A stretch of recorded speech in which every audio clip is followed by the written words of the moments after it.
Hey guys, KingRazzel here, and today we're going to be talking about The Evil Within 2. Now, if you're like me, then you heard the rumors that this game was going to be announced at E3 2016. Well, unfortunately that didn't happen, so we're still here waiting. So in the meantime, I thought I'd talk a little bit about the sequel and where I'd like to see them go with it.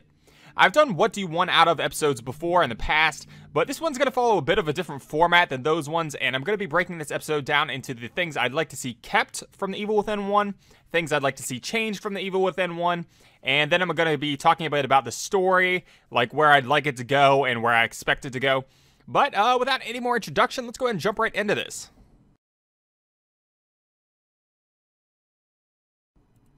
This should go without saying that I want the game to retain its third-person perspective, but I feel like I should mention it since Resident Evil 7 is changing that franchise, and I don't want this game to follow suit personally. I like the third-person style which started in Resident Evil 4, and I hope they retain it in this sequel. Another thing that I think should be a no-brainer with how they set up the story and all the unanswered questions is the characters. I'd like to see them keep the same cast with the obvious exceptions of everyone who died in The Evil Within 1. Sebastian, Ruvik, Julie, and personally I think Joseph survived as well, so I'd like to see all those characters make a return in the sequel, and I don't want to see them do like a swap out like they do in some of the Resident Evil titles. As I stated, story is going to be getting its own section where I talk about it specifically, but I figured I'd just say that I'd like it to be kept in terms of continuing where the previous game left off. Documents are something that I think are always interesting in survival horror games. They provide extended backstory into the world around you and insight into things that you're not going to get in the story. I'd like to see these return and give more details on our characters as well as locations in the game. This one is a bit up in the air and it sort of depends on the story, but I'd like to see the STEM setting return. I thought it was a very interesting concept, and it gave a valid reason to experience some very creepy locations. However, I don't know how or why Sebastian would get hooked into the STEM again, so this one is very much up in the air, and I'll talk a little bit more about it in the story section. I put this in the keep section because there are some interesting monsters in The Evil Within 1, and while I don't want to see the same monsters, I'd like to see the same level of thought go into them.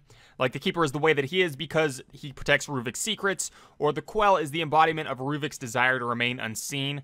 These things in games, they make them more enjoyable to me because it gives more reason to the monsters that I'm fighting, and it kind of plays up the backstory of the world. I'd also like to see monsters that are designed in the same vein as the Shade from the Assignment DLC, because that thing was creepy as fuck. I enjoyed the upgrades in the first game. I enjoyed the depth of the system in which you could kind of just customize your weapon similar to Resident Evil 4 or 5. And yeah, personally, I'd just like to see that return in the next game. This gun was awesome and a blast to use, so unsurprisingly, I'd like to see this return in the next game as well. And the final thing in the keep category is traps. The Evil Within had a lot of different traps around the world, and personally, I thought they were very interesting to deal with. In particular, I'm thinking of things like the Spinning Blade Carnival area, which I thought was a very cool area.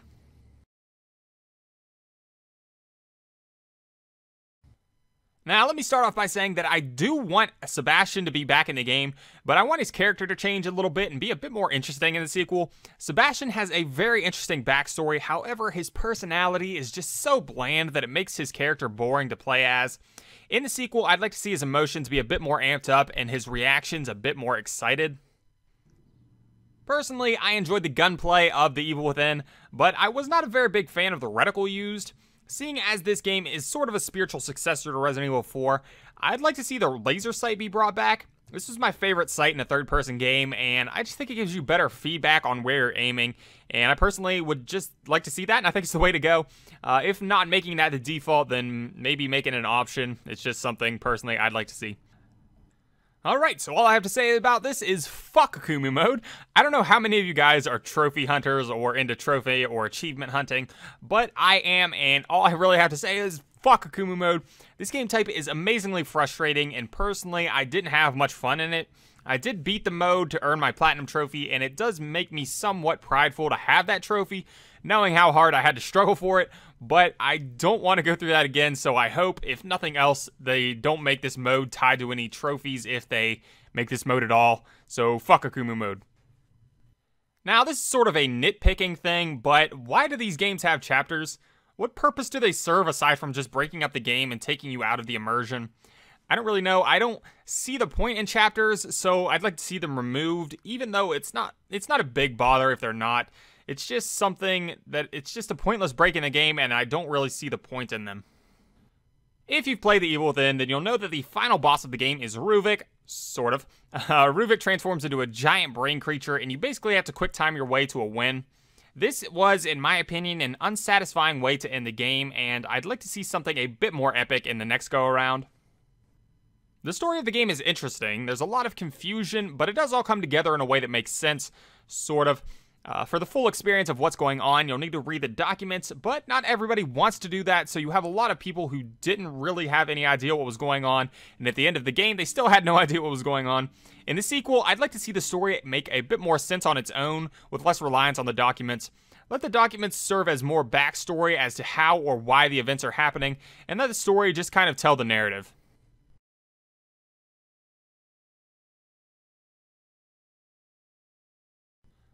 Alright, so the story of the first game had a pretty confusing ending. We saw Ruvik turn Leslie into water while in STEM, and then we saw Leslie leaving the asylum in the real world, leading to almost everyone agreeing that Ruvik took control of Leslie.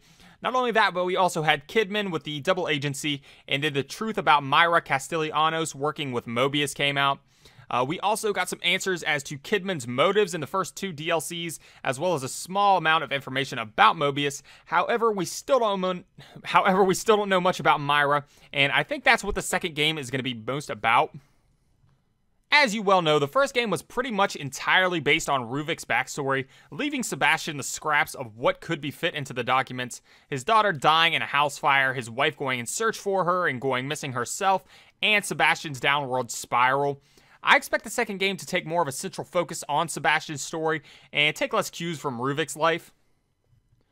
Okay, so here's how I think the story will play out.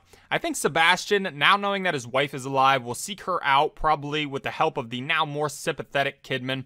Personally, I also think that Joseph survived the ordeal in STEM, so he'll probably offer support as well. The 3 will aim to find Myra and see why she's working with Mobius, and that's pretty much my prediction. And I'm not sure how they're going to incorporate STEM. As we've seen, however, Mobius does have STEM technology, so if they're captured or something like that, they may be placed into a new STEM world, which is not controlled by Ruvik, which I think would be interesting. This scenario also doesn't account for Ruvik, and it's assumed that he will go after Mobius for revenge, but how he's going to seek that is kind of a mystery. I personally would like to see the story return to the world of STEM, but this time, instead of living through the world of Ruvik's creation, I'd like to see you live through Sebastian's nightmares. As I stated, he has a pretty troubled past, so if placed into STEM with his own thoughts and them becoming reality, I think it would put him in a very dark place, especially if Mobius had some sort of outside influence. It's all up in the air, though. There's no real way for me to speculate here on how or why he'd even get put into STEM again, or even if he will be. The next game could be entirely based in the real world, but I don't think this would offer as many scares as STEM. Anyways, if you guys have any thoughts on the story, then be sure to leave them in the comments below, because I'd love to hear them. Alright guys, and those are my thoughts on The Evil Within 2. I really liked the first game, and I'm looking forward to the second one, which I'm hoping gets announced next year, if not sooner. Fingers crossed. I'm sure there's a ton of things that I missed in the changes section, as well as the keep and story sections, but those are just what I was thinking of whenever the next game comes out. Be sure to let me know what you guys think in the comments below, and yeah, that's pretty much all I have to say. Thank you all for watching, and I hope to see you all in my next video, which is going to be a game trivia for The Evil Within 1. So if you guys think you know a little bit about The Evil Within 1, then be sure to check that out, and I hope to see you all there.